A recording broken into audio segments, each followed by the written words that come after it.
हाँ जी, नशा भी काफी बढ़ा हुआ है गोवाना में। अब मैं पहले ही कह रहा हूँ, ये पिछले 3 सालों में बढ़ा है। जब किसान आंदोलन हुआ और ये टिकरी बॉर्डर, सिंघू बॉर्डर सील रहे, उस समय नशे के सौदागरों को यहाँ पर अपना नेटवर्क फैलाने का मौका मिल गया। और आप एनालिसिस कर लो, मैंने पूरा किया है, पिछले 3 सालों में ही नशा हरियाणा में आया है, इससे पहले इतना नहीं था। जो समाज कहेगा उतना मैं भी दे दूंगा, क्या दिक्कत है? समाज आपने कहा होगा कि आप समाज मार्गदर्शन दो आप। जागरण जी, किसान जो है एक बार फिर जो है आंदोलन पर है, क्या देखिए, चंडीगढ़ के अंदर बहुत ही सकारात्मक बात आपस में चल रही है। जहाँ तक हरियाणा का सवाल है, हरियाणा देश का पहला प्रदेश है जहाँ 14 फसलें MSP के ऊपर पहले खरीदी जा रही हैं। पंजाब का जहाँ विषय है उसके ऊपर सकारात्मक बात किसान नेताओं के बीच में और सरकार के 3 मंत्री हैं वहाँ पर मौजूद, उनके बीच में चल रही है। तीसरे दौर की बात अब जारी है और उस समस्या का भी समाधान निकलेगा।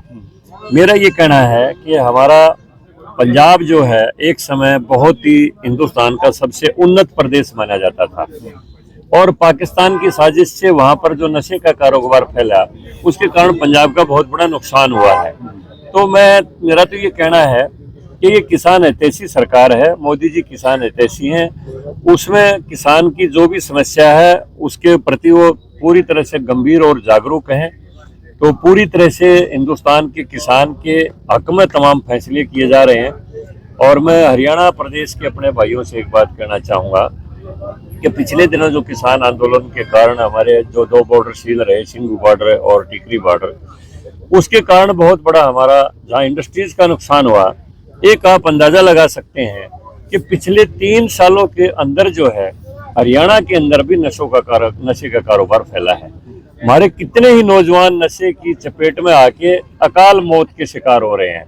तो ये पिछले 3 सालों में फैला है, क्योंकि ऐसे जब आंदोलन होते हैं, इकट्ठा होता है, तो उसमें किसी का पता नहीं चलता और असामाजिक तत्वों को मौका मिल जाता है। तो उस समय उसमें जो घुस के जो लोग आए नशे का कारोबार करने वाले, उन्होंने हरियाणा में भी अपना नेटवर्क फैला दिया और आज हरियाणा के गांव-गांव में बच्चे बेमौत मर रहे हैं, इंजेक्शन लगा रहे हैं, चिट्टा ले रहे हैं, नशा कर रहे हैं। ये बहुत चिंता का विषय है, क्योंकि हरियाणा बहुत लंबे समय के बाद एक ऐसी स्थिति में आया है कि एक समय था पंजाब के टूटे हुए ट्रैक्टर हरियाणा वाले खरीदते थे। आज हरियाणा में कोई टूटा ट्रैक्टर रखता ही नहीं, कोई ट्रैक्टर की वर्कशॉप नहीं मिलेगी। तमाम नए ट्रैक्टर लोग खरीदते हैं और नगद खरीदते हैं। 15-15 लाख के भी ट्रैक्टर। हमारी आर्थिक हालत बहुत अच्छी है हमारे किसान की। अगर नशे की गिरफ्त में हमारा युवा आ गया तो जो आज हमारे जो मेडल आ रहे हैं, आज हमारा जो हरियाणा का नाम कबड्डी में, कुश्ती में पूरे देश के अंदर शीर्ष स्थान के ऊपर है, वो पीछे चला जाएगा। तो इसलिए मैं अपने हरियाणा के भी भाइयों से कहना चाहूँगा, सभी किसान हमारे हैं, उनका जायज मांगों का मांगना प्रजातंत्र में सबका अधिकार है, लेकिन देश की इज्जत का सवाल जब होता है, जैसा पिछले कल ही की वीडियो एक थी वहाँ पर कि मोदी जी की राम मंदिर के बाद बहुत ज़्यादा हैसियत बढ़ गई है और हमने उसकी हैसियत को कम करना है और चुनाव नज़दीक है, इसलिए बहुत जल्दी करना है। इस किस्म के जो एलिमेंट्स होते हैं, अगर देश की इज्जत कम होगी तो फिर सबकी इज्जत कम हो जाएगी। प्रधानमंत्री देश का प्रतिनिधित्व करता है। एक समय ऐसा था कि सरबजीत को पाकिस्तान में वो मरी गया, लेकिन उसको रिलीज नहीं किया। लेकिन आज देख रहे हो कतर के अंदर हमारे जो पूर्व नौसेना अधिकारी थे, शान से वापस आ गए मोदी जी के इंटरवेन करते ही। और कल ही कतर में भी मोदी जी गए, वहां पर उन्होंने उनका अभिनंदन किया।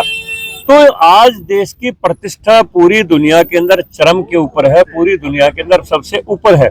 अगर प्रधानमंत्री की प्रतिष्ठा को कम करने के लिए अगर कोई आंदोलन किया जाता है तो ये देश विरोधी काम है। किसान के हक के लिए कोई आंदोलन शांतिपूर्ण तरीके से किया जाए, उसका हम स्वागत करते हैं, लोकतंत्र में सबका अधिकार है।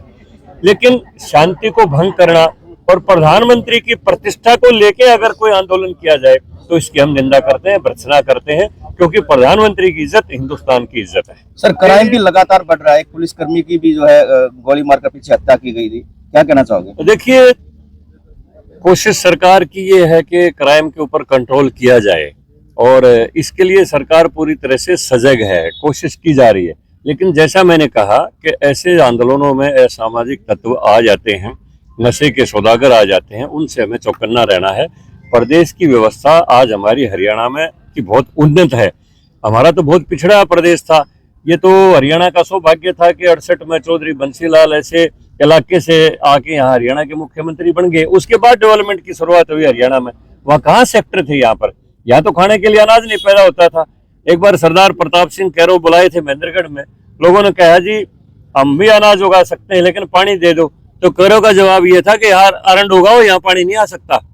और आज वहाँ पर फुहारे चल रहे हैं, सिंचाई चल रही है, वो योजना आज बैल जुप्पा शिवानी तक वहाँ हमारे नहरों के अंदर पानी है। तो हरियाणा शिक्षा में भी और स्वास्थ्य में भी और खेलों में भी आज सबसे उन्नत प्रदेश है हिंदुस्तान का। हम इसकी प्रतिष्ठा के लिए, इसके आर्थिक समृद्धि के लिए हम सब ने प्रयास करना चाहिए और ऐसे जो एलिमेंट आते हैं देश विरोधी, उनसे सजग रहना चाहिए। पता नहीं बाहर के आके कितना यहाँ से चंदा उगा लेंगे, कितना खागे, उन सब बातों से हमें सजग रहना चाहिए।